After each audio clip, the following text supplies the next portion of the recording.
Hello दोस्तों, कैसे हो आप लोग। स्वागत है आपका मेरी चैनल पे। सॉरी दोस्तों, एक्चुअली मैं हॉस्टल में हूँ और मेरी एग्ज़ाम्स चल रही है। अगर आपको ऑडियो ठीक ना लगे तो मुझे माफ़ कर देना। मेरी एग्ज़ाम्स जल्दी ख़त्म होने वाली है। एग्ज़ाम्स ख़त्म होते ही मैं आपके लिए बहुत सी नई कहानियाँ लाऊंगा। अगर आपको भी भूतों और चुड़ैलों की कहानियाँ सुनना पसंद हो तो आप मेरी चैनल को फटाफट से सब्सक्राइब कर लीजिए और उसके पास की घंटी को दबा दीजिए। तो ईयरफोन्स लगा लीजिए और आंखें बंद करके मेरी स्टोरी को इमेजिन कीजिए। आपको मज़ा आएगा। मेरा नाम नीरव है और मैं महाराष्ट्र के एक छोटे से गांव का रहने वाला हूँ। ये घटना मेरे साथ 2003 में घटी थी। तब मेरी उम्र 18 साल की थी। तो हुआ यूँ कि गर्मियों की छुट्टी में मैं अपने दादा दादी के घर गया था। वहाँ पे मेरे बहुत सारे दोस्त थे।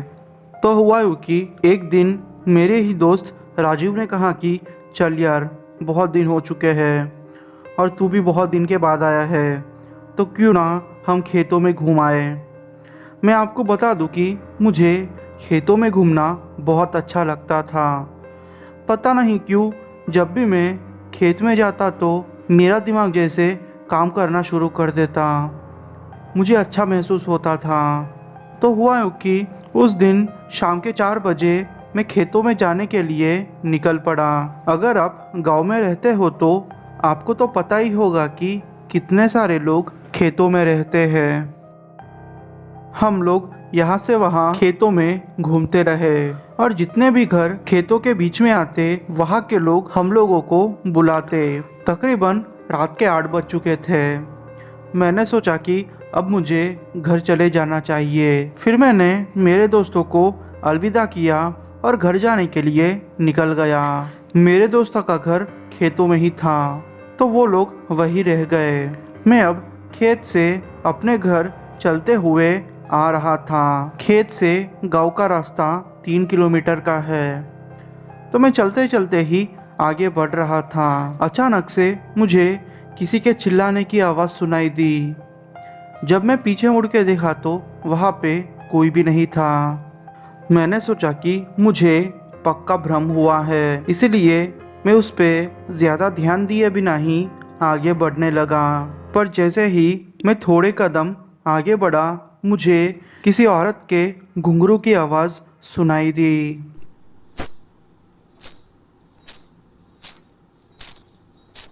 अब मैं समझ चुका था कि चक्कर क्या है, क्योंकि मेरी दादी हमेशा भूतों और चुड़ैलों के बारे में कहानियाँ सुनाया करती थी। मुझे लगा कि आज मैं मारा जाऊंगा, पर पता नहीं मेरी किस्मत में कुछ और ही लिखा था।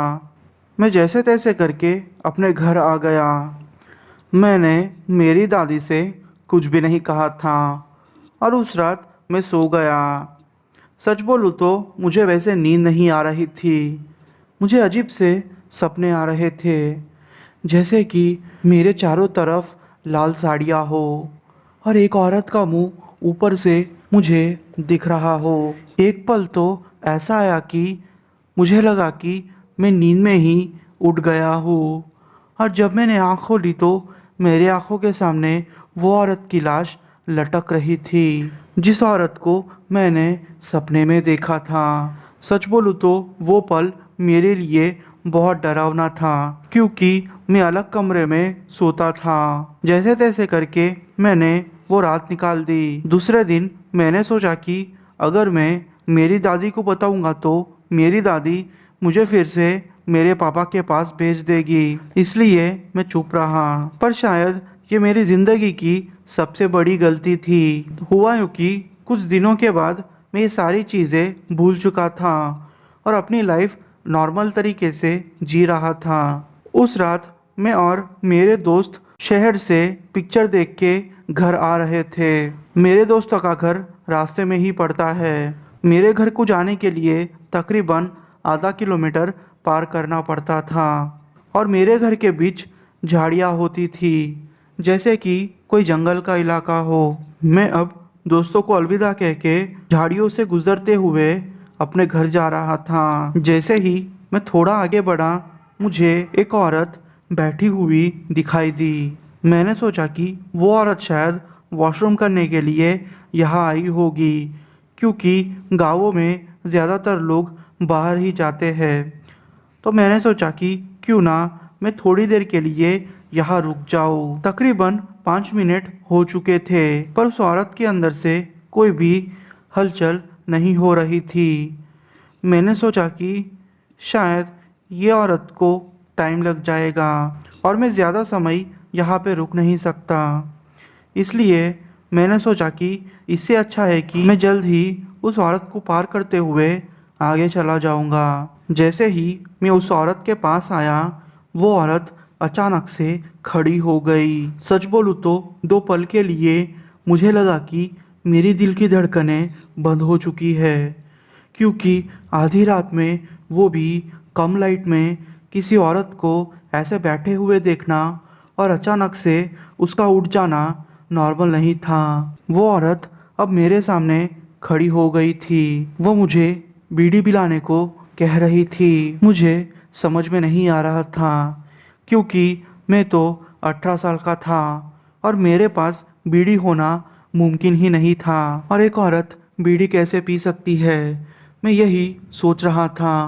और उस औरत ने फिर से कहा, बीड़ी दे, वरना यहाँ से जाने नहीं दूंगी। मैंने सोचा कि ये औरत पक्का मजाक कर रही है, इसलिए मैं इस औरत को डांटते हुए आगे जाने लगा। पर जैसे ही मैं थोड़ा आगे गया, वो औरत अचानक से फिर से मेरे सामने आ गई। अब मेरी नज़र उसके पैरों पे पड़ी। जब मैंने उसके पैर देखे तो मैं उसके पैर देख के डर गया था, क्योंकि उसके पैर उल्टे थे। मैं समझ चुका था कि यह वही औरत है, पर शायद मैंने समझने में देरी कर दी थी। वो औरत ने अपना चेहरा दिखाया। उसका चेहरा जला हुआ था। सच बोलूँ तो वो चेहरा देख के मैं बहुत डर चुका था। मैं वही बेहोश होके गिर पड़ा। जब मेरी आँख खुली तो मैं दूसरे दिन अपने घर में था और मुझे पता चला कि मैं पिछले 1 हफ्ते से बेहोश था। मैंने ये सारी बातें फिर अपने दादी को बताई। दादी ने तो पहले मुझे बहुत डांटा कि मैंने उनको पहली बार ही जब उस औरत को मैंने देखा था तो क्यों नहीं कहा। फिर मैंने कहा कि आप मुझे मेरे घर भेज दोगी, इसलिए मैंने नहीं कहा था। फिर मेरा झाड़ फूँक किया गया, तब जाके मेरी तबीयत ठीक हो पाई। मेरा नाम विकास है और मैं दिल्ली का रहने वाला हूँ। पढ़ाई करने के लिए मैं चेन्नई चले गया था। मैं बीटेक कर रहा था। मुझे वहाँ पे सीट मिली थी। मैंने सोचा कि हॉस्टल में रहूँगा तो खर्चा ज़्यादा हो जाएगा और हॉस्टल का खाना भी मुझे ठीक से सेट नहीं हो पाएगा। तो मैंने सोचा कि क्यों ना वही कहीं रूम देख के रहने लगूँ। पहले 2-3 महीने तो मुझे अपने रिलेटिव्स के घर रहना पड़ा। फिर मैंने सोचा कि ये लोगों को तकलीफ़ देने से अच्छा है कि मैं अलग से कोई रूम ढूंढ लूँ।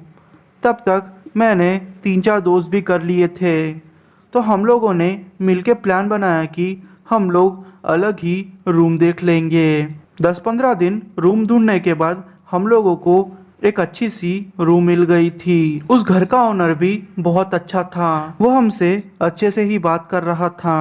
तो हमने सोचा कि क्यों ना यही रूम ले ले और रहने लगे। 2-3 दिन में हम लोग उसी रूम में शिफ्ट हो चुके थे। उस घर में 2 रूम थे। एक रूम में बेड था और दूसरे रूम में हॉल जैसा था और उसका वॉशरूम बाहर ही लगा हुआ था। तो हम 4 दोस्तों ने सोचा कि हम में से 2 लोग एक रूम में सोएंगे और बाकी के 2 लोग दूसरी रूम में सोएंगे। मैं और मेरा दोस्त हम लोग बेडरूम वाले रूम में सो गए थे और दूसरी रूम में मेरे बाकी के 2 दोस्त। पहले 6-7 महीने तो सब कुछ अच्छा रहा, पर धीरे धीरे चीज़ें बदलने लगी। मुझे हमेशा लगता कि मेरे बगल में कोई सोया हुआ है। जैसे कि मेरे दाएं साइड मेरा दोस्त सोया करता था और मेरे बाएं साइड की जगह थोड़ी खुली हुआ करती थी। पहले तो मैंने इस चीज़ पे ध्यान नहीं दिया और सोचा कि ये पक्का मेरा भ्रम होगा, पर ऐसा नहीं था। मुझे किसी औरत के हल्की हल्की हंसी की आवाज़ सुनाई देती।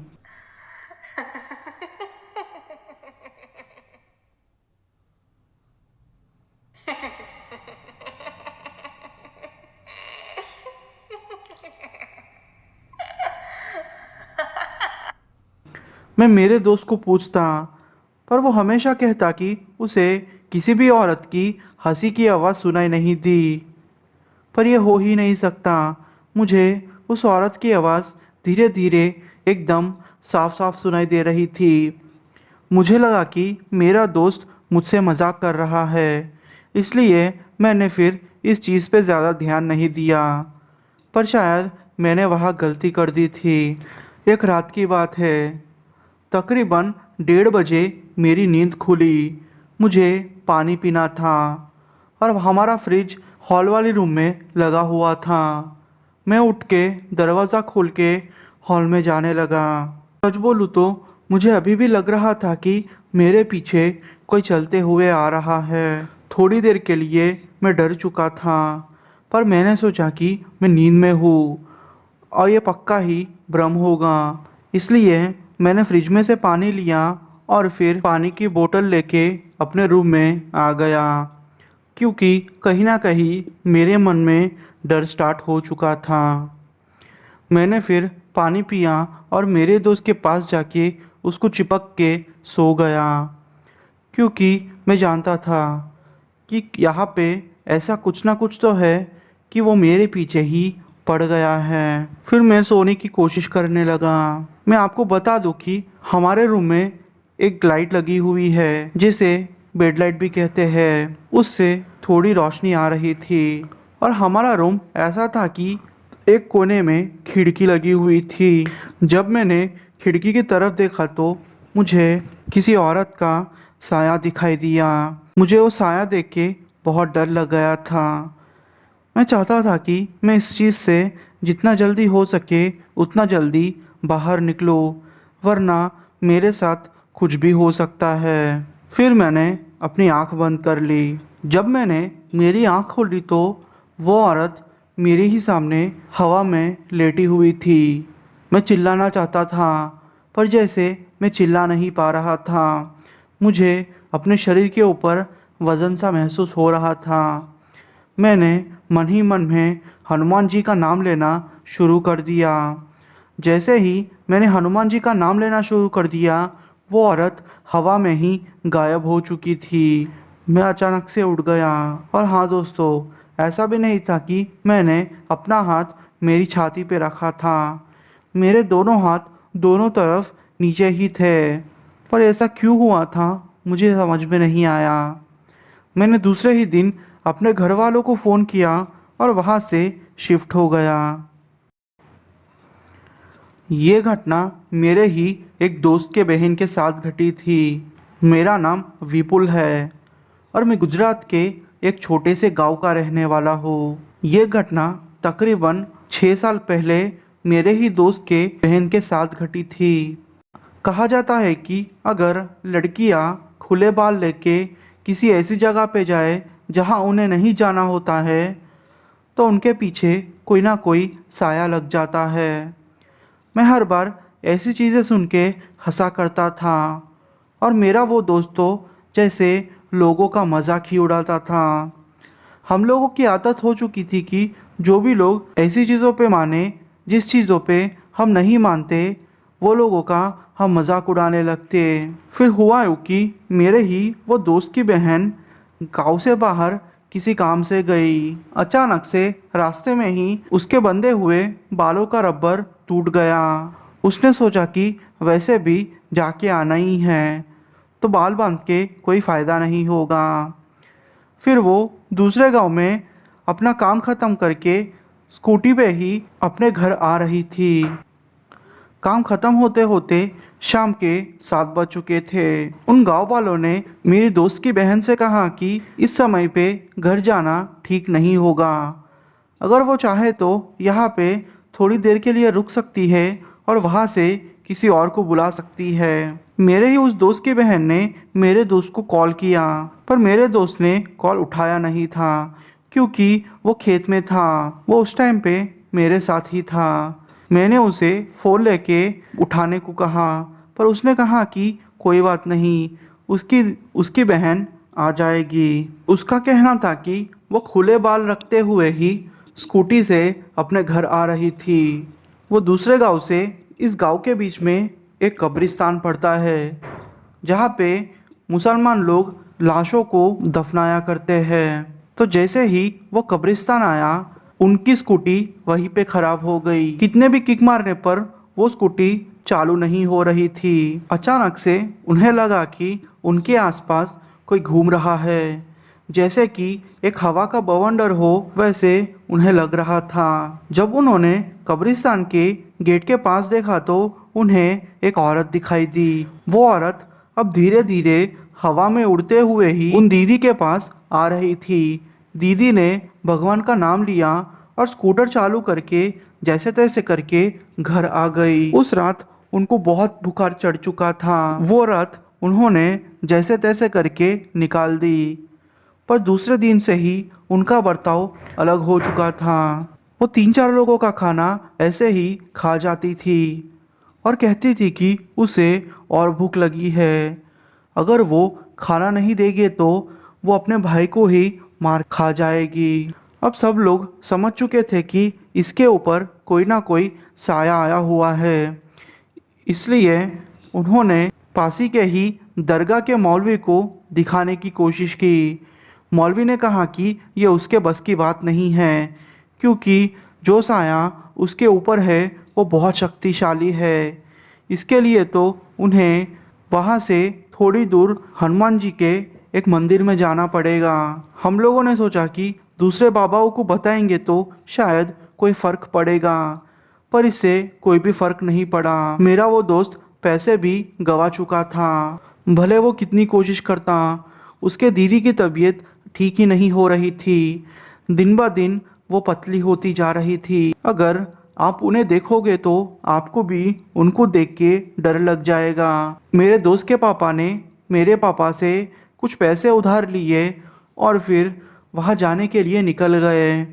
मैंने मेरे दोस्त से कहा था कि भाई चिंता मत कर, सब कुछ ठीक हो जाएगा। वैसे तो मैं मेरे दोस्त के साथ जाना चाहता था, पर मेरे पापा ने और वो लोगों ने भी मुझे मना कर दिया। फिर जब वो वापस आए तो सब कुछ नॉर्मल लग रहा था। तकरीबन 15 दिनों के बाद वो दीदी घर के बाहर निकली। अब वो पूरी तरीके से ठीक हो चुकी थी। पूछने पर पता चला कि जब वो लोग हनुमान जी के मंदिर के लिए निकले तो शायद उस आत्मा को पता चल चुका था। वो उन 4 लोगों से भी संभाली नहीं जा रही थी। अचानक से उनकी गाड़ी खराब हो चुकी थी। उन्हें अब धीरे धीरे किसी औरत के हंसने की आवाज़ सुनाई दे रही थी।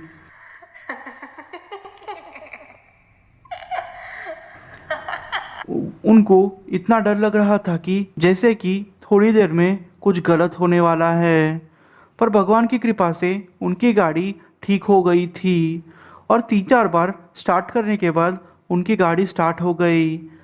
अब वो हनुमान जी के मंदिर तक पहुंच गए, पर वो दीदी मंदिर के अंदर आने को तैयार ही नहीं थी। जैसे ही हम वहाँ पहुँचे, वहाँ के एक पुजारी जो कि ज्ञानी लग रहे थे, वो सब कुछ समझ गए।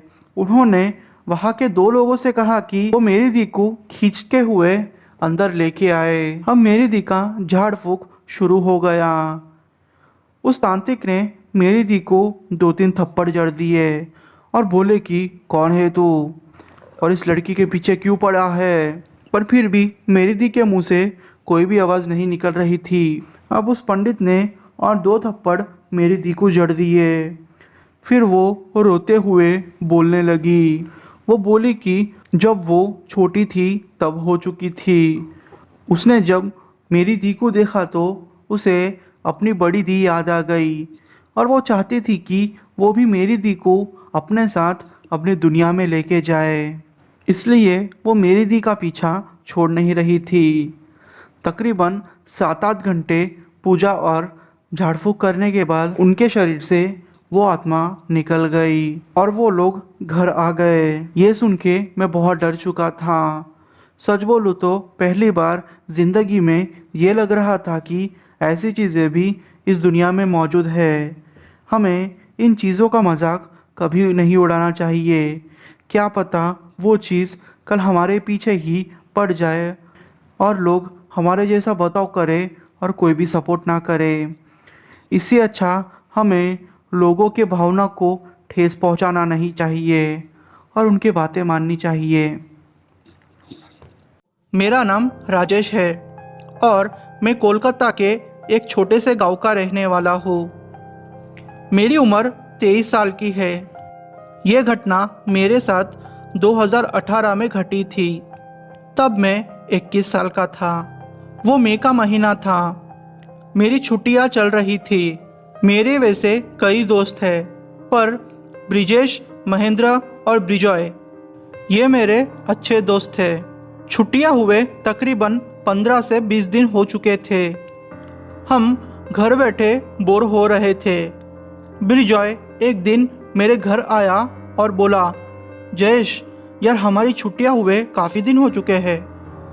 सुना है नई पिक्चर लगी है, तो चलते हैं देखने को। खाएंगे पिएंगे और एंजॉय करेंगे भाई। मैं उसकी बात मान गया। हमने नाइट शो का प्लान बनाया था। हम लोगों ने चिकन और स्ट्रॉन्ग बियर पीने का प्लान बनाया था। महेंद्र के खेत में एक छोटा सा घर था। हमने रात को बियर और चिकन लेके वहाँ रख दिया। बियर को फ्रिज में ठंडा होने के लिए रख दिया। 11 बजे का शो था। गांव से सिनेमा घर 10 किलोमीटर का था। हम लोग अपनी बाइक्स लेके गए थे। हमने बहुत एंजॉय किया। मूवी भी अच्छी थी। रात के अब 1:30 बज चुके थे। हम लोग मूवी ख़त्म होते ही महेंद्र के उस खेत वाले घर पे आ गए। ब्रिजेश बोला, आज तो बहुत मज़ा आएगा दोस्तों। हम लोगों ने घर में बोला था कि हम लोग महेंद्र के खेत में सो जाएंगे। हमारे घर वाले ने कहा कि कुछ भी हो बाहर मत निकलना 3 बजे के बाद। हमने बोला ठीक है। हम लोगों ने चिकन निकाला और बियर की ठंडी ठंडी बॉटल निकाली। हमने थोड़ा चखना भी लाया था। 2 बजे तक खेत में पहुंच गए थे हम लोग। हम लोगों ने बहुत पिया। हम में से महेंद्र एक ही था जो पीता नहीं था। उसने थोड़ा चिकन खाया बस। हम लोगों ने तकरीबन 3:30 बजे तक पिया। अब मुझे थोड़ा नशा चढ़ने लगा था क्योंकि हमने स्ट्रॉन्ग बियर पिया था। हम लोगों ने सोचा कि क्यों ना थोड़ा खेतों में घूमा जाए ताकि नशा कम हो जाएगा। हम लोग खेत से आगे एक कच्चे रास्ते पर घूमते घूमते आ गए। वहाँ एक मटका रखा हुआ था। महेंद्र ने कहा कि भाई, इससे दूर रहो यार, यहाँ से चलो, यह खतरा हो सकता है। पर ब्रिजाई को तो मस्ती चढ़ी थी। उसके साथ में मैं भी ज्वाइन हो गया। हमने उस मटके को लात मारी और ज़ोर ज़ोर से चिल्ला के भूतों के बारे में और बुरा कहने लगे। महेंद्र हम लोगों को पकड़कर फिर से वही खेत वाले घर में लेके आया। हम लोग वहाँ आ गए और नशा भी कम नहीं हुआ था हमारा। मुझे ऐसा लग रहा था कि हमारे साथ कोई आया है, पर मुझे लगा कि मैं कुछ ज़्यादा ही सोच रहा हूँ। हम लोगों को नींद आ रही थी। हम लोग सो गए। थोड़ी देर में मुझे ऐसा लगा कि कोई मेरे पैरों को दबा रहा है। मेरे अंगूठे में भी मुझे दर्द हो रहा था। मैंने जब मेरी आँख खोली तो मैं हक्का बक्का रह गया। वो एक बूढ़ी औरत थी और अंगूठे से मेरा खून पी रही थी। मैं ज़ोर से चिल्लाया। सब लोग उठ गए, पर जब तक वो औरत गायब हो गई थी। मुझे टॉयलेट जाने की ज़रूरत महसूस हुई। मैं ब्रिजॉय को अपने साथ ले गया। हम लोग बाहर आके अपना काम किया और जब हम वापस जाने लगे फिर से वो बूढ़ी औरत आ गई। वो ज़ोर ज़ोर से हंस रही थी।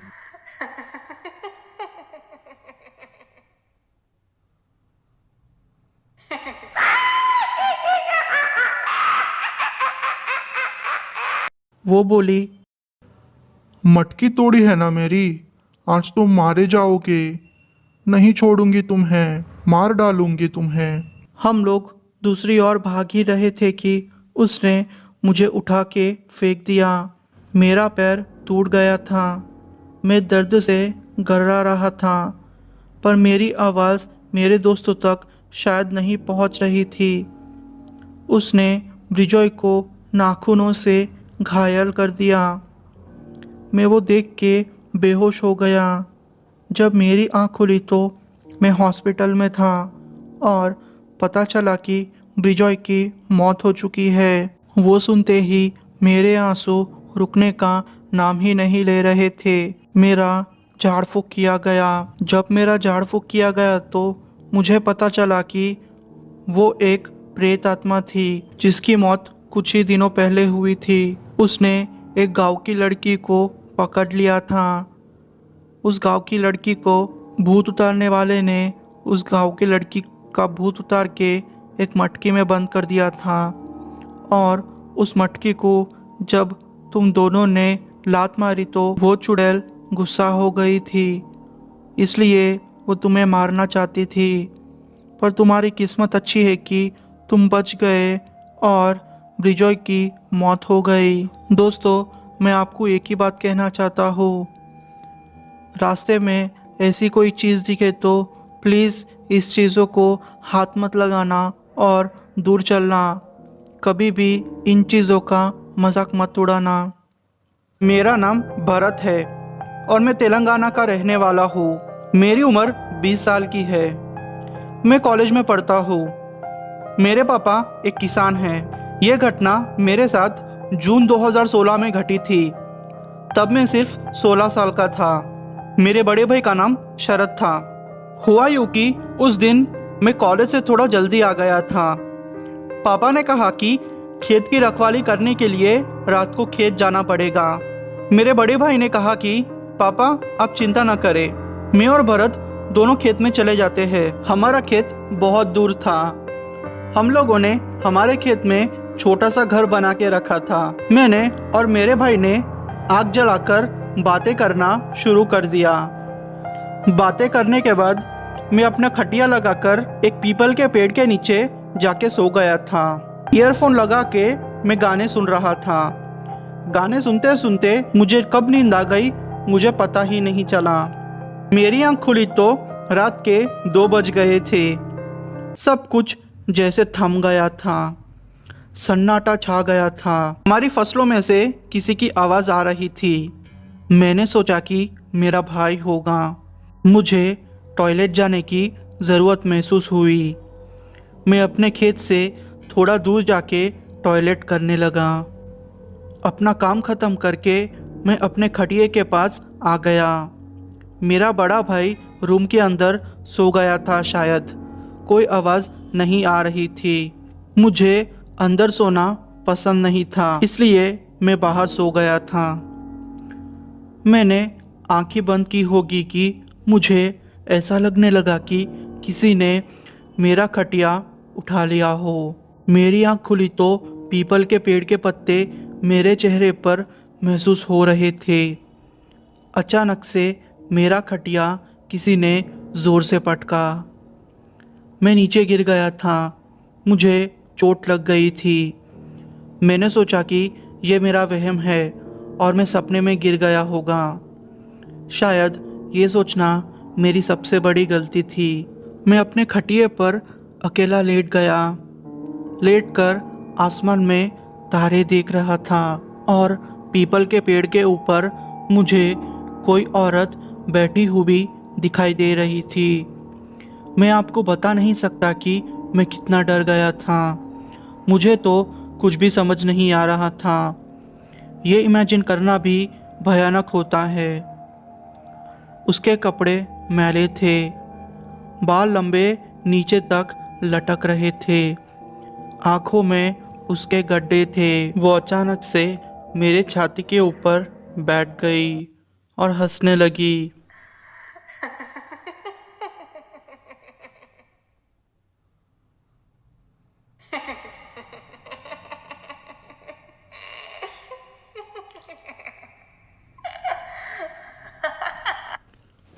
मेरी तो जान ही निकल गई थी।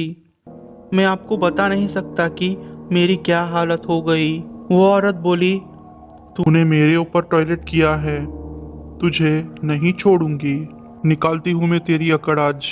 वो औरत अपने बड़े नाखूनों से मेरे मुंह को नोच लिया। मेरा बहुत सारा खून बह रहा था। वो औरत अचानक से गायब हो गई। मैं अचानक से उठ गया। मैं अधमरे हालत में अपने आप को घसीटते हुए अपने भाई के रूम में गया। वहाँ जाके देखा तो मुझे बहुत बड़ा शौक लगा। उस चुड़ैल ने मेरे भाई को चीर दिया था। मेरे भाई की छाती चीर दी थी उस चुड़ैल ने। मेरे भाई को मारा देख मैं बहुत रोया, पर शायद अगला नंबर मेरा था। रात के 4 बज गए थे अब। मैंने मेरे पापा को बहुत बार कॉल लगाया, फिर जाके उन्होंने कॉल उठाया। मैंने सब कुछ अपने पापा को बताया। उन्होंने बोला कि तू चिंता मत कर, मैं आ रहा हूँ। मैं और कुछ बोलता, फ़ोन अचानक से बंद हो गया। वो चुड़ैल मेरे सामने आई। उसने बोला, अब जिंदगी भर तू चल नहीं पाएगा।